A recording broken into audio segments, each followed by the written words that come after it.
Hey, Numeric here. Today we'll be going over the Magicka PvP Sorc Healer. This is one of my favorite classes all around. The Sorc is. It is good, in my opinion, at tanking early on to teach you tanking. It's good at healing, and it's definitely good at PvP damage and PvE damage. Sorry for my voice. I'm kind of stuffy today, but anyway, let's get into it.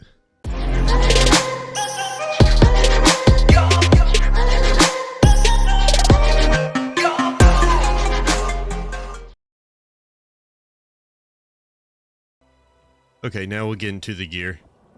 I like Blood Spawn because the ultimate regeneration is super nice and the resistance super nice. One of the best parts about this build is the ability to negate all magic users in a certain area. So when you're running battlegrounds, it is unbelievably useful to prevent them from using any Magicka costing ability. Next set, as you'll notice, there's a trend with my builds. I run Shackle Breaker. Too heavy on the big pieces and then light on the rest of it. Heavy for the extra resistances it gives us. This just gives us a bunch of stamina, Magicka,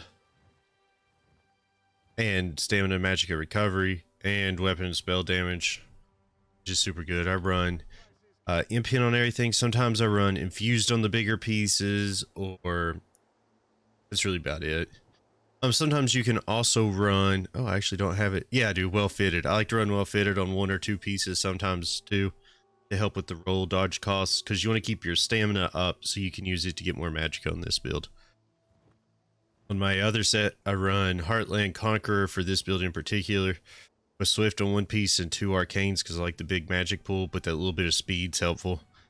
And I run Powered on the front bar, so this set gives you Magicka, stamina, weapon, spell damage, but it increases your weapon trait by 100%. So in the back bar, we run Nirnhone just to give a little extra damage when we're light attacking on the back bar. But we could probably switch this over to Infused or something like that. That'd be more beneficial. I just went with this and stuck with it. But on the front bar, 100% powered. 16% extra healing is unreal.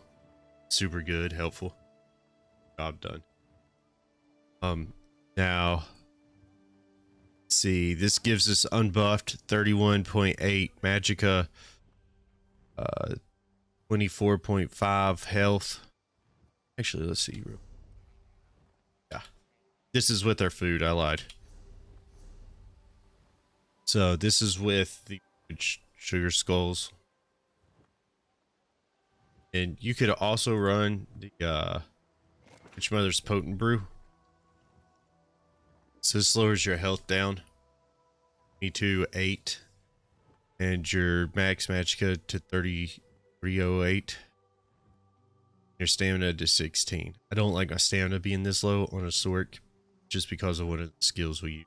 But with doing this, you're getting pretty good recovery on your Magicka, whatnot.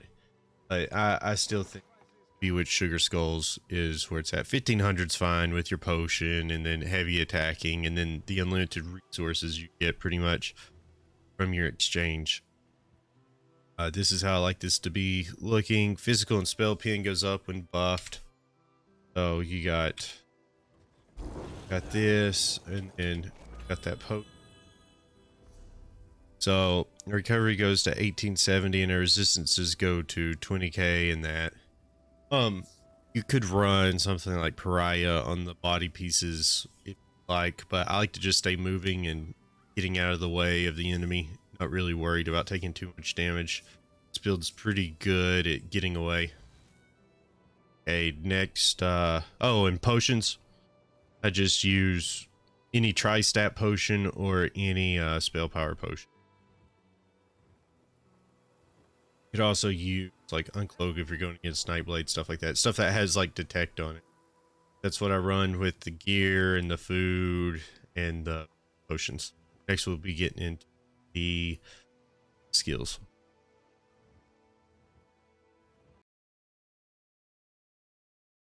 For the skills we'll be running, on our front bar, on the restoration bar, we'll be running Bolt Escape. That just stuns the enemy when we go through, but it also gives us a way to get out of a bad situation. Be super helpful. We use this more than you think you will. I have it on the front bar. Radiating regeneration, it just gives a decent heal over time for 10 seconds to our teammates. Combat prayer gives extra damage, resistance, and a chunk of health in a cone in front of you, in a pizza slice pretty much. And this is just a heal over time in an area. I would probably switch this out if I had leveled Undaunted yet on this guy, but I haven't. To the healing orb. It's because it would give resources back and just to heal in a straight line. So it gives me a better visual to see where the heal's going, if people have used it or not. Twilight Matriarch we use on both bars. This thing's really good. It does a little bit of damage, which doesn't really matter. You can actually use it to hide behind, but then it also you can hit the cast button again to throw out a gigantic friendly heal to 2 friendly targets and itself. So keep it alive by using it. And this is why I love a sorcerer for a healer in PvP. Absorption field. Magic suppression for 12 seconds, removing and preventing all enemy area of effect abilities from occurring in the area. So you can wipe any gigantic stack of AoEs, and then enemies within the globe are stunned, while enemy players will be silenced rather than stunned.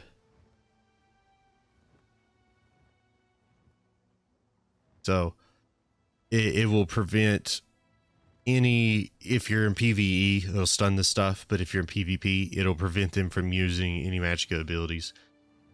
And the globe also heals, so it also does a heal over time for the whole 12 seconds, so your teammates can stay in it. And like a Dragonite stuff that's usually using close damage abilities, they are pretty much worthless within that orb. Our back bar, we'll use Boundless Storms. We want to keep this up constantly because it gives us a ton of resistance, gives us a speed bonus for 4 seconds after casting it, and it does a little bit of damage in the area around us. But we time this with Surge, and anytime you deal critical damage, which you'll deal decent bit of critical damage with just all the damage you're doing between heavy attacks and keeping this up, you'll get a heal. So that's super good. It gives you major brutality and sorcery, which increases your weapon spell damage by 20%, which is nice also. Endless Fury, you'll actually end up with quite a few kills with this build in Battlegrounds just because of the execute. I try to focus on any enemy that's getting kind of close to low health. I'll drop my heals and then start spamming this and light attacks on a low enemy that the team's focusing just so we can kill them. I'm not worried about getting the kill for myself. Just worried about getting that extra damage on top of their damage to help eliminate them. Dark Exchange. This is why we want to have stamina recovery decently high. Doesn't have to be stupid high, but we want a good pool and some sort of recovery on it. So it costs 3,000 stamina, but it gives you a gigantic chunk of health, and it gives you a chunk of Magicka, and it gives you another chunk of Magicka over 20 seconds. So it gives you like 120 Magicka every second for 20 seconds after you cast it on top of the 3,600 hit. Then, like I said, we run Twilight Matriarch, both bars. Now this bar,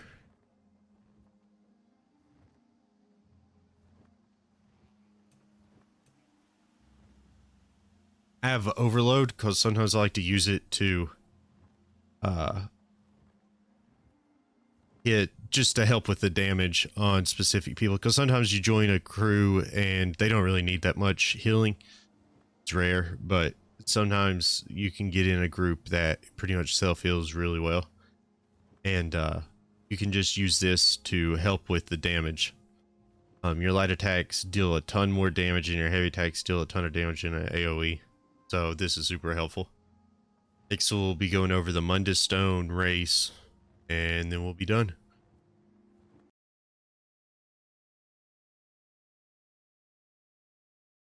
Okay, for our race, we're running Khajiit. Really, the reason I did this is because some stamina, Magicka recovery gives you health, Magicka, and stamina pool bonus, and it also increases critical damage and critical 0%. I just really like that combo. It's super nice for this build. I don't know. I just really like it. And for our MUNDUS stone, we run the Atronac, or Atronac, whatever it's called, for the Magicka recovery. I actually didn't have this earlier, so unbuffed with these sets and the tri-stat food, your Magicka recovery's at 1900.